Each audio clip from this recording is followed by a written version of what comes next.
আসসালামু আলাইকুম। কুন্ডু অ্যাগ্রো ফিশারিজের পক্ষ থেকে আপনাদেরকে আন্তরিক অভিনন্দনের শুভেচ্ছা। আজকে আমাদের ক্যাটফিশের যে প্রজেক্ট, এই প্রজেক্টটা আমরা চতুর্থ স্টেজের মতো আজকে ট্রিটমেন্ট দিব। সেটা হচ্ছে মাসিক পরিচর্যার এই অংশ, এগুলো আমরা প্রিভেন্টিভ করে থাকি, পূর্বে করে থাকি এই ট্রিটমেন্টগুলো। সেটা হচ্ছে আমাদের এদিকে চুন, ম্যাগনেসিয়াম দেওয়া হয়ে গেছে, আমরা জীবাণুনাশক লবণ করছি, আমরা পরজীবীনাশক ব্যবহার করছি। আমরা আজকে যেটা করব সেটা হচ্ছে জিওলাইটের সাথে অ্যামোনিল 35, এই ওষুধটা আমরা মিক্সড করে আমরা সারা পুকুরে ছিটাই দিব। তো আমরা ওষুধটা কীভাবে মিক্স করব আর কীভাবে ছিটাবো এটাও দেখাবো। আর আমরা যে ক্যালসিয়াম ও ম্যাগনেসিয়াম করলাম, ক্যালসিয়াম ও ম্যাগনেসিয়াম সমৃদ্ধ চুনের কারণে যে পুকুরে প্রাকৃতিক খাবার তৈরি হয়, এটাও আমরা দেখবো আজকে, যে কী পরিমাণ প্রাকৃতিক খাবার তৈরি হলো। যেহেতু আমাদের প্রায় মোটামুটি 4 দিন হয়ে গেল ক্যালসিয়াম ও ম্যাগনেসিয়াম করা। তবে রাত্রে কালকে একটা জিনিস খেয়াল করছি, পুকুরের পানিতে ছোট্ট ছোট ক্ষুদ্র ক্ষুদ্র সবুজ শৈবাল কণা, স্পিরুলিনার মতো সারা পুকুর ওই ছোপ ছোপ ছোপ ছোপ হয়ে ঘুরে বেড়াচ্ছে। তো আমাদের মাছ যে পরিমাণে খাবার খায়, কালকে দেখি খাবার একটু কম খাচ্ছে। তো যা দেখি এরকম স্পিরুলিনার মতো শৈবাল প্লাঙ্কটন তৈরি হয়ে গেছে। তো মাছ যদি পুকুরে প্রাকৃতিক খাবার প্লাঙ্কটন পায়, তাহলে কি খাবার বেশি গ্রহণ করবে? করবে না। তো কালকে আমরা বুঝতে পারছি যে খাবারটা কম খাওয়ার কারণ কী। এই যে আমরা এখানে একটু দেখানোর চেষ্টা করি, এই জায়গায় বোঝা যাচ্ছে, এই যে পানির উপরে দেখেন,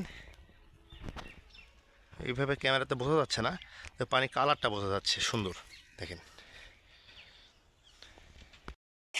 এই পানিটা যে কাঁচের গ্লাসে নেওয়া হয়, দেখতে পাবেন অসংখ্য অসংখ্য হাজার হাজার লক্ষ লক্ষ ফাইটোপ্লাঙ্কটন পানির মতো সুজির মতো দানা দানা ধরে আসে। তো আমরা জিওলাইট কীভাবে দিব সেটা দেখাবো, জিওলাইটের সাথে কীভাবে আমরা ইউকাটা মিক্স করব।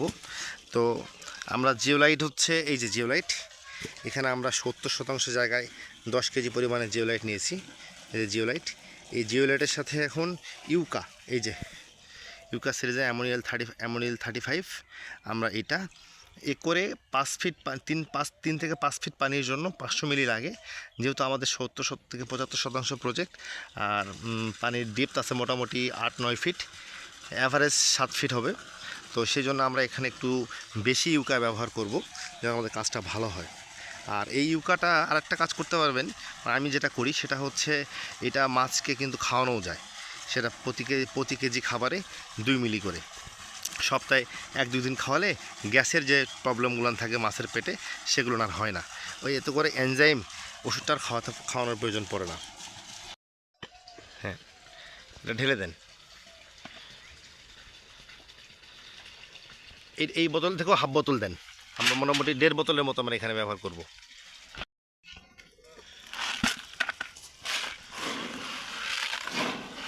এরকম মুড়ির মতো করে মাখায় নিতে হবে। এই মাখায় নিয়ে সারা পুকুর ছিটাই দিলে সোজা মাটিতে যাবে, মাটিতে কাজ করবে, সরাসরি মাটিতে গেলে। এই আমাদের উদ্দেশ্য হচ্ছে সয়েলটাকে ঠিক করার জন্য এবং প্রোবায়োটিকের সংখ্যা, উপকারী ব্যাকটেরিয়ার সংখ্যা বৃদ্ধি করা, এটা হচ্ছে আমাদের উদ্দেশ্য। তারই ধারাবাহিকতা নিচে ক্ষতিকারক ব্যাকটেরিয়া যদি থাকে বা অ্যামোনিয়া গ্যাস অত্যাধিক পরিমাণে, শুধু ammonia, nitrogen, hydrogen sulphide, carbon ডাইঅক্সাইডের মতো ক্ষতিকারক গ্যাস যদি থাকে, সেই গ্যাসগুলো এটার কারণে উঠে অ্যাবজর্ব করে নেবে। এটা হাফ বোতল দেন, হাফ বোতল পরিমাণে দেন। আবার হাফ থাকবে, এই হাফটা ওই পুকুরে দিয়ে দিব আমরা, গুলশান 15 পুকুরে।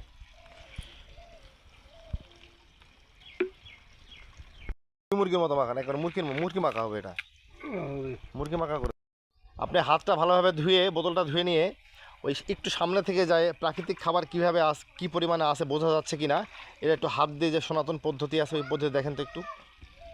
হাত কোনোই পর্যন্ত পানি নিচে হাতটা বাঁকা করবেন, করে দেখবেন যে হাতে তালু দেখা যাচ্ছে কি না। যদি প্রাকৃতিক খাবার থাকে পর্যাপ্ত পরিমাণে, তাহলে হাতে তালু দেখা যাবে না। হাতে তালু দেখা যাচ্ছে? এখন হাত তালু দেখা যাচ্ছে না, দেখা যাচ্ছে না, তাহলে পর্যাপ্ত পরিমাণে প্রাকৃতিক খাবার পুকুরে মজুদ আছে। আমরা এখন চাচি ওই গ্লাসটা দেন তো কাচের, ওই গ্লাসে করে একটু পানি তুলে দেখবো একটু আলোতে নিয়ে, যে কী পরিমাণের ফাইটোপ্লাঙ্কটন উৎপাদন হয়েছে এই 4 দিনে।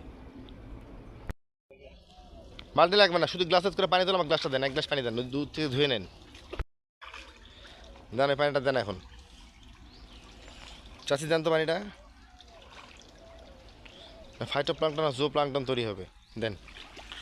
এই যে এই পানিটাকে এখন আমরা একটা রোদের তাপে নিব, তাপে নিয়ে মোবাইলের ক্যামেরাটাকে জুম করে দেখানোর চেষ্টা করব। দেখেন যে কী পরিমাণে প্রাকৃতিক খাবার পুকুরে বিদ্যমান।